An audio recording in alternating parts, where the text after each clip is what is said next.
Noong 1990, pinahanga ni Christopher ang lahat ng mga guro sa paaralan sa pamamagitan ng pagsagot sa isang pagsusulit na inabot si Einstein ng 3 araw, ngunit natapos niya ito sa loob lamang ng ilang oras.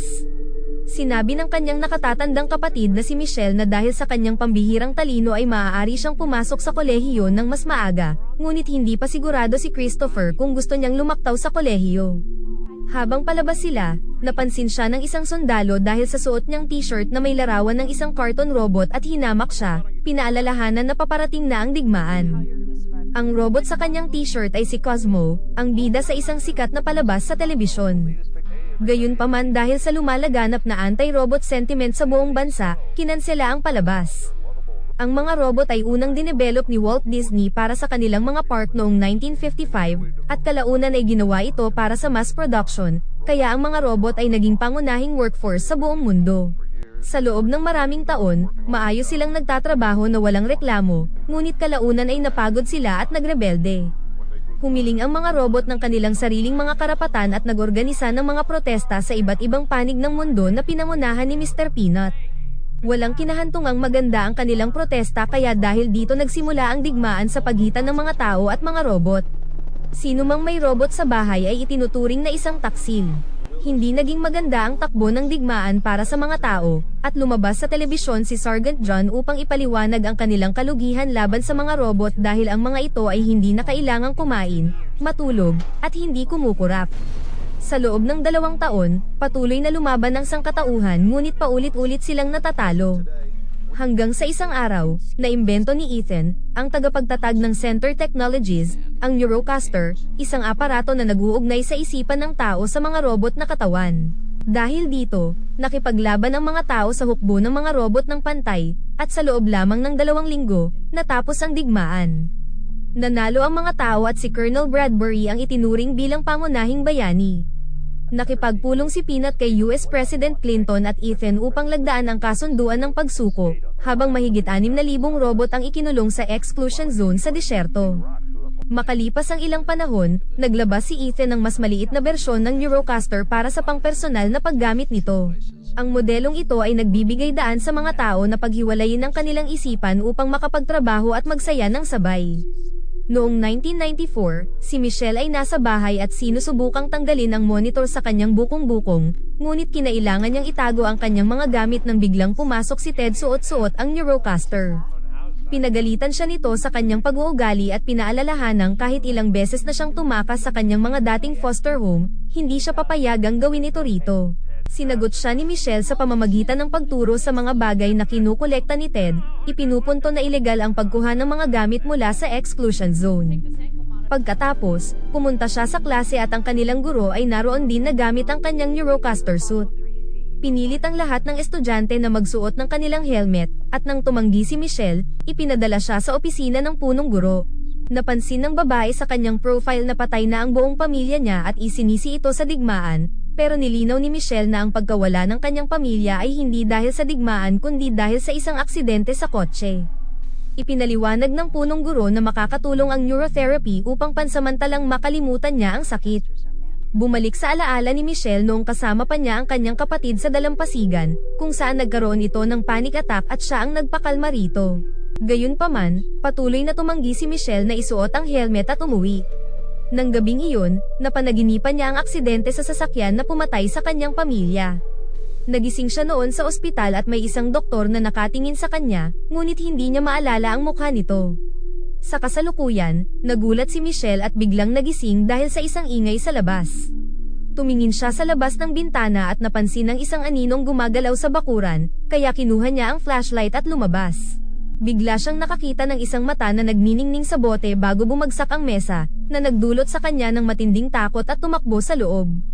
Sinubukan niyang balaan si Ted tungkol sa nang himasok, ngunit nalulunod ito sa mundo ng Neurocaster.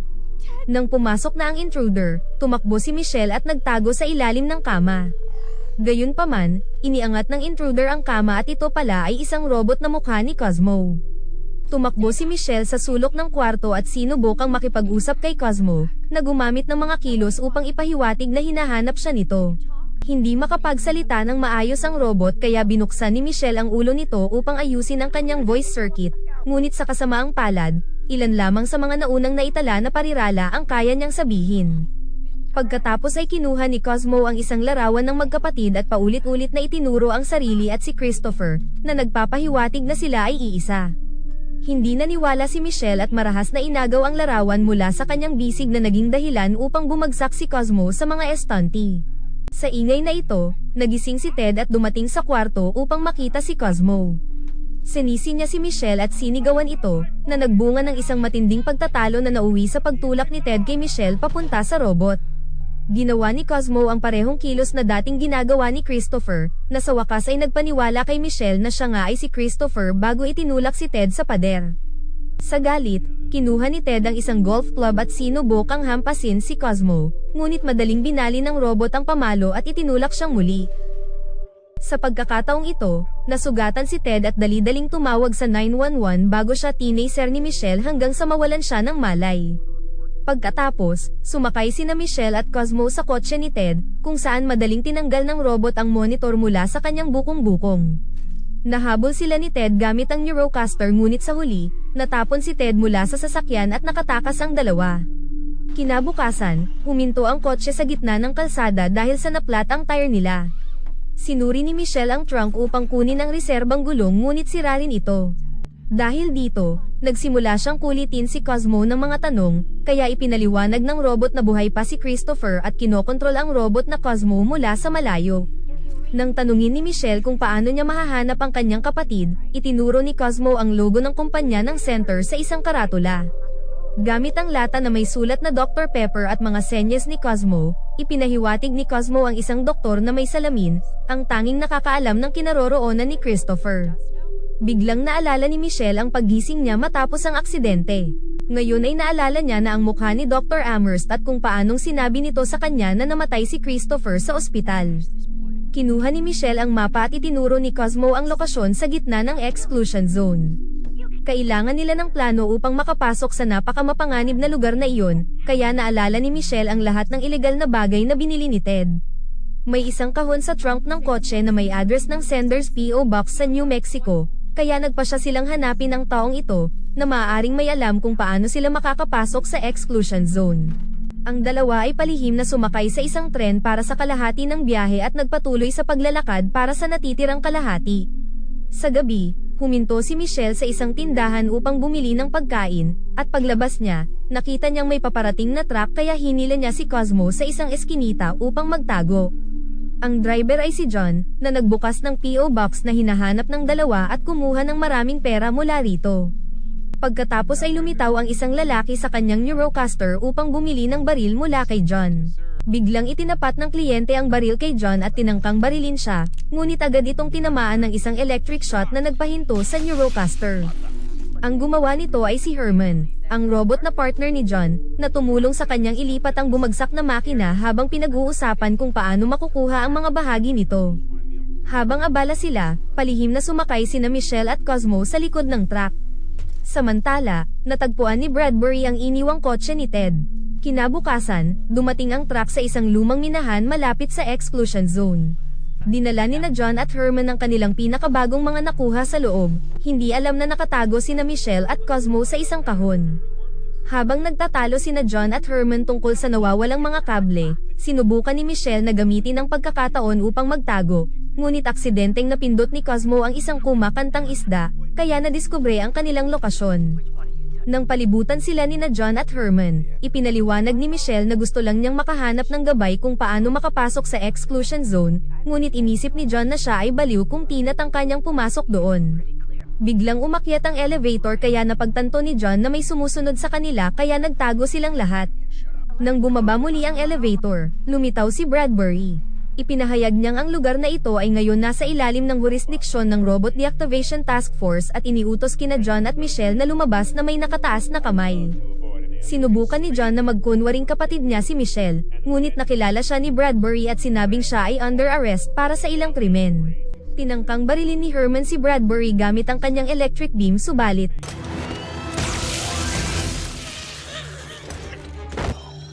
I got you now.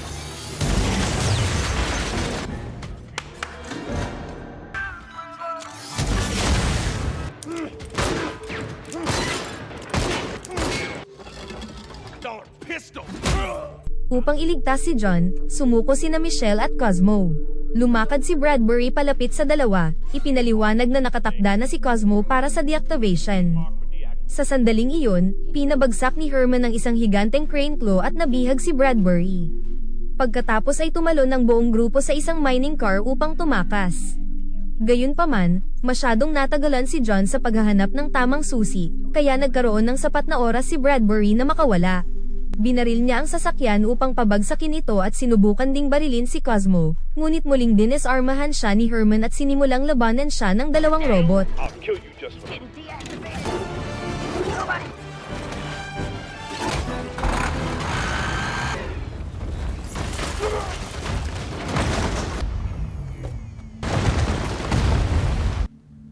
Pagkalabas nila ay bigla silang naantala ng kakaibang tunog sa malapit, kaya tumakbo ang grupo upang magtago sa isang kuweba at pinanood ang mga scavenger robots na gumagala upang maghanap ng mga pyesa para sa kanilang sarili.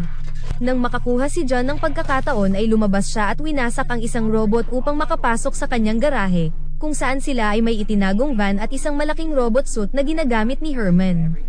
Matapos ang matinding pagtatalo, napilit ni Michelle si John na tulungan siyang makapasok sa exclusion zone at mahanap ang kanyang kapatid na si Christopher.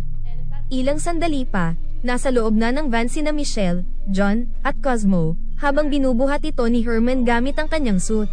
Pumasok sila sa exclusion zone at nakita ni Michelle ang lahat ng sirang robot sa lupa. Habang naglalakbay, ibinahagi ni John ang kwento kung paano niya nakilala si Herman. Noong panahon ng digmaan, natalo na ang koponan ni John sa isang labanan at napaligiran ng mga kalaban. Babarilin na sana sila ng mga robot, ngunit nakita ni Herman na umiiyak si John kaya sa halip ay iniligtas siya. You were crying like a baby. Yeah, right. Not like a baby. Ilang araw pagkatapos nun, natagpuan sila ng mga sentry drones at hindi pinakinggan si John nang subukan niyang ipaliwanag na mabuting robot si Herman, kaya kinailangan nilang tumakas upang hindi mapatay. Samantala, ginagamit ni Ethan ang kanyang Neurocaster upang muling balikan ng isang alaala kasama ang kanyang yumaong ina, ngunit nagsimulang mag-malfunction ang aparato kaya kinailangan niyang patayin ito.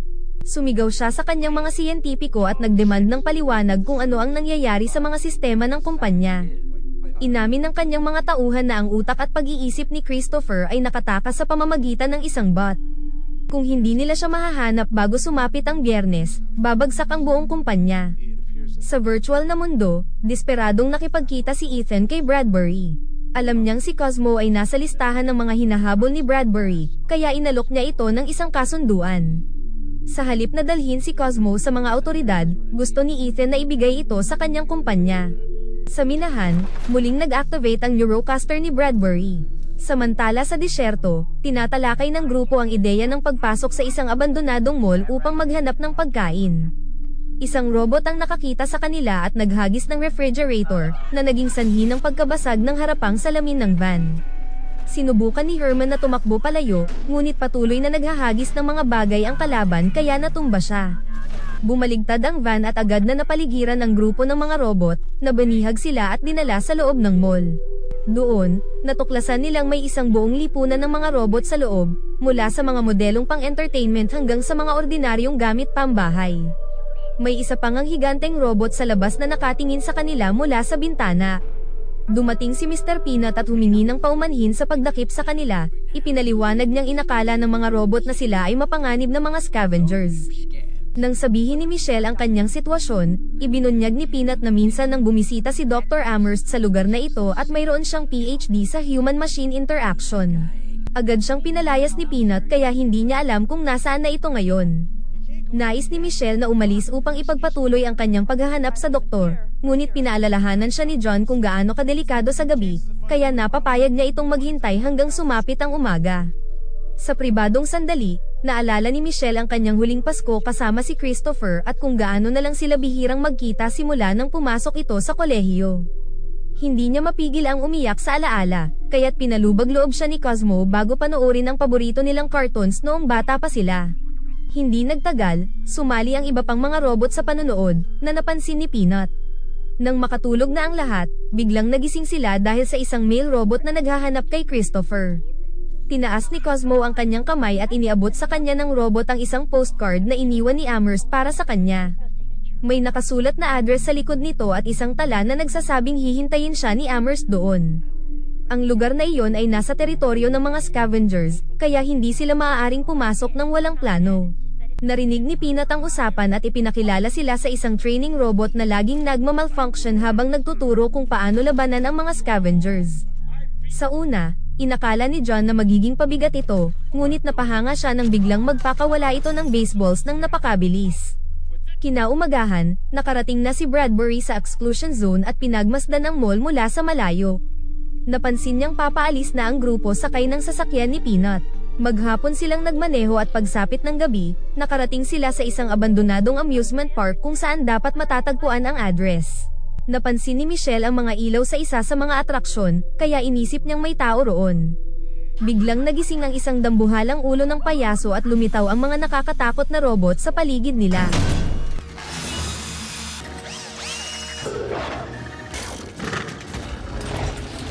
Agad na nagsitakbuhan ang grupo habang nagpapaputok sa sinumang lumalapit.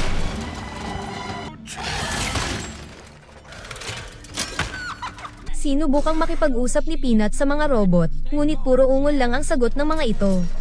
Nakapasok ang grupo sa gusali na may ilaw ngunit natuklasan nilang peke ang mga pinto. Papalapit na ang mga scavenger robot at wala silang ideya kung ano ang gagawin. Biglang bumukas ang mas maraming ilaw sa parke, may tugtog na tumunog sa mga speaker, at may lumabas na apoy mula sa ilang mga estatwa. Sa takot, pumurong ang mga scavengers bago biglang bumukas ang isang trapdoor sa ilalim ng grupo, dahilan upang madulas sila pababa sa isang nakatagang lagusan. Sa isang silid sa ilalim ng lupa, sa wakas ay natagpuan nila si Dr. Amherst, na tila natuwa nang makita ang postcard sa kamay ni Cosmo. Agad siyang sinugod ni Michelle at pinilit siyang magbigay ng impormasyon tungkol kay Christopher.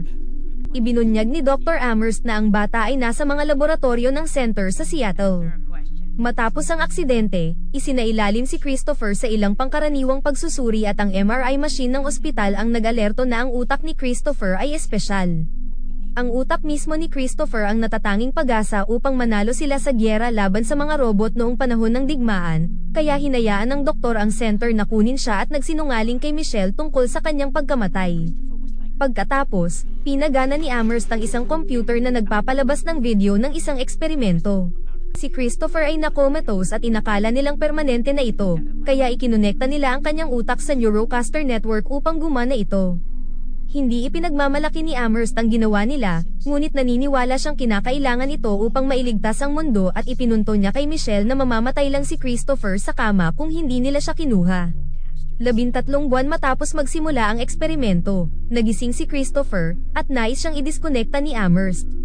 Gayunpaman, tumanggi si Ethan at nagbantang papatayin si Amherst kung susubukan niya ito. Kaya napagpasyahan ng doktor na tumakas, ngunit bago siya umalis, nag-iwan siya ng maliit na koneksyon sa pagitan ni Christopher at ng panlabas na network. Ibinigay rin niya ang lokasyon ng mall upang makahanap si Christopher ng bagong pamilya sa piling ng mga robot.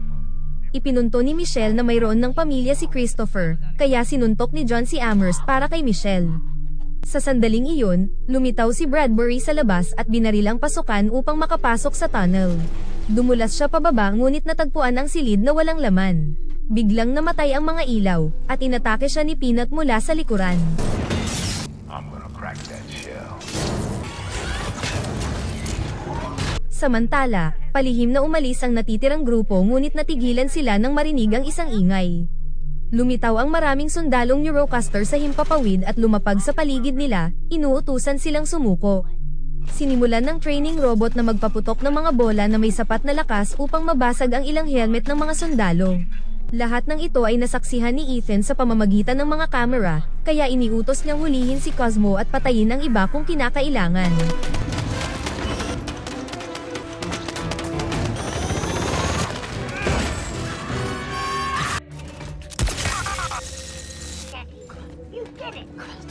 Balik kay Bradbury at Peanut, natalo si Peanut at hinublat ni Bradbury ang sombrero ni Peanut at sinabing sinira niya ang kasunduan, kaya kasalanan niya ang mangyayari sa kanyang pamilya.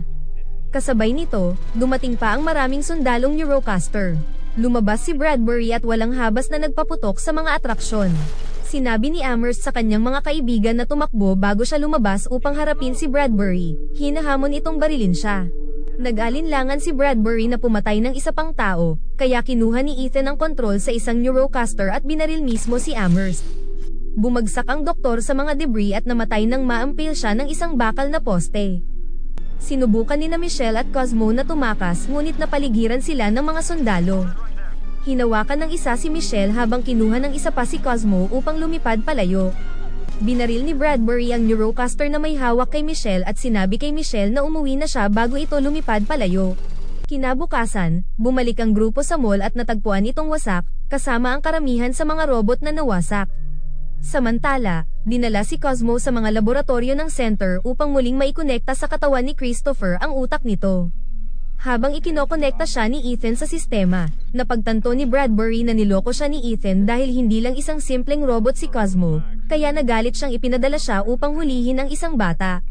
Dahil dito ipinaalala ni Ethan sa kanya na ang batang ito ang tumulong sa kanila upang manalo sa digmaan laban sa mga robot at iginiit na minsan ay kinakailangan din ng sakripisyo upang umunlad ang isang species. Balik sa mall, sinabi ni John kay Michelle na hindi siya dapat sumuko at tutulong siya kung magpapatuloy itong lumaban. Pagkatapos, sinuri ni Michelle ang computer ni Amherst upang tiyakin na mayroon itong mga code upang makalabas sa exclusion zone at ang lokasyon ng Seattle Lab. Ipinapaliwanag din ng computer na kung ididiskonekta nila si Christopher, ang buong Neurocaster system at ang kumpanya mismo ay titigil sa operasyon. Sa sandaling iyon, bumalik si Peanut at ipinaalala sa kanya na pumirma siya ng kasunduan upang makamit ang kapayapaan, ngunit binago ni Michelle ang isip niya sa pamamagitan ng pagturo na ang pag-atake sa mall ay nangangahulugang walang bisa ang kasunduan. Gamit ang isang grupo ng mga abandonadong truck, umalis sina John, Michelle, at lahat ng natitirang mga robot sa disyerto at nagtungo sa Seattle. Nakahanap pa si Herman ng bagong higanteng suit at ginamit ito upang maghagis ng mga bagay sa mga laboratorio ng center, na bumasag sa kanilang mga bintana. Agad na ipinadala ni Ethan ang lahat ng kanyang mga sundalo, kaya nagsimulang tumakbo sina Herman at John upang maakit sila, na nagbibigay ng pagkakataon kay Michelle at sa computer ni Amherst na makapasok sa gusali. Pinaputukan ni John ang paparating na mga sundalo habang dinodurog sila ni Herman gamit ang kanyang malalaking kamay. Gayunpaman, isang Neurocaster ang nag-self-destruct at nagpabagsak sa suit ni Herman.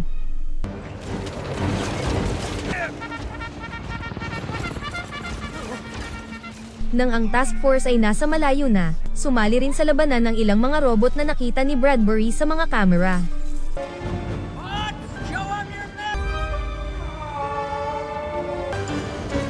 I got you, my dude. Hold.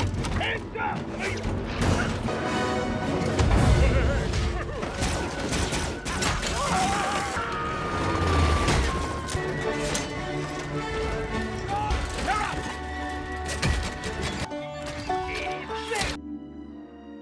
Keep going. Galit na galit, nagmamadaling pumunta si Ethan sa kanyang opisina upang isuot ang isang lihim na helmet na nagpapahintulot sa kanya na kontrolin ng isang espesyal na Neurocaster at sumabak din sa laban, at madaling pinabagsak ang karamihan sa mga robot.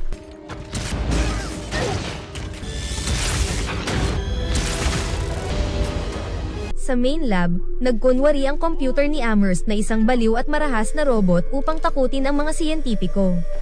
Dito nakumpirma ni Michelle na buhay pa ang kanyang kapatid, ngunit upang makausap siya, kakailanganin niya ng isang Neurocaster. Samantala, lumabas si Bradbury at sinabi kay Peanut kung saan matatagpuan si Ethan, sabay dagdag na natagpuan na niya ang isang nilalang na mas hindi makatao kaysa sa isang robot. Tila tuluyan ang napagtanto ni Bradbury kung sino ang tunay na masama kaya idiniskonekta niya ang kanyang Neurocaster at tuluyang nagretiro sa digmaan. Nang isuot ni Michelle ang helmet, natagpuan niya ang sarili sa alaala ng kanilang huling Pasko kasama ang kanyang kapatid. Sinabi niya kay Christopher na nais niya siyang iligtas, ngunit ipinaliwanag ni Christopher na mahina na ang kanyang katawan at ang pagdiskonekta sa kanya ang siyang tuluyang papatay sa kanya. Ayaw ni Christopher ipagpatuloy ang kanyang buhay sa ganitong kalagayan kaya nakiusap siya sa kanyang ate na i-disconnect na siya at hayaang mamatay, dahil ito lang din ang natatanging paraan para mapabagsak nila ang center. Samantala, sinira ni Ethan ang huling suit ni Herman. Nasaktan ang maliit na robot at nagmamadaling tumulong si John, ngunit huli na ang lahat. Sa sandaling iyon, natagpuan ni Peanut si Ethan at sinabi na nais niyang muling pag-usapan ang kasunduan. Sa loob ng lab, tumangging idiskonekta ni Michelle ang kanyang kapatid dahil ayaw niya itong muling mawala. Pero iginiit ni Christopher na bagaman mahirap ito para sa kanya, ito ang kailangan niyang gawin alang-alang sa kapakanan ng kanyang mga kaibigan. Matapos ang madamdaming pag-uusap, nagpaalam si Michelle kay Christopher at bumalik sa totoong mundo upang tuluyang idiskonekta si Christopher.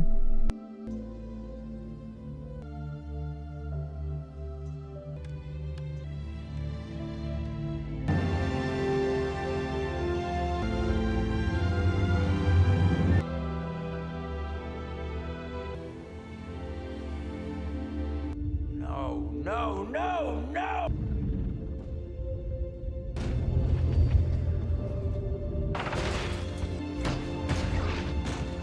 Funny thing about winning, some... Agad na bumagsak ang lahat ng Neurocasters at nagdiwang ang mga robot sa kanilang tagumpay. Malungkot pa rin si John para kay Herman, ngunit biglang bumukas ang ulo nito at inihayag ang isang maliit na robot sa loob, at buhay pa pala si Herman. Nagkagulo ang mundo habang huminto sa paggana ang lahat ng mga computer. Sinimulang iulat ng balita ang lihim na eksperimento ng center sa batang si Christopher kaya inaresto si Ethan habang hinihiling ng mga tao na tanggalin na ang exclusion zone. Sa disyerto, tinulungan ni na John at ng mga robot si Michelle na gumawa ng isang video kung saan sinabi niyang iwanan na ng mga tao ang kanilang mga Neurocaster helmet at muling tamasahin ang kanilang tunay na mundo. Sa huling eksena, itinapon si Cosmo sa basurahan, ngunit biglang gumalaw ang kanyang ulo, at dito na nagtatapos ang pelikula.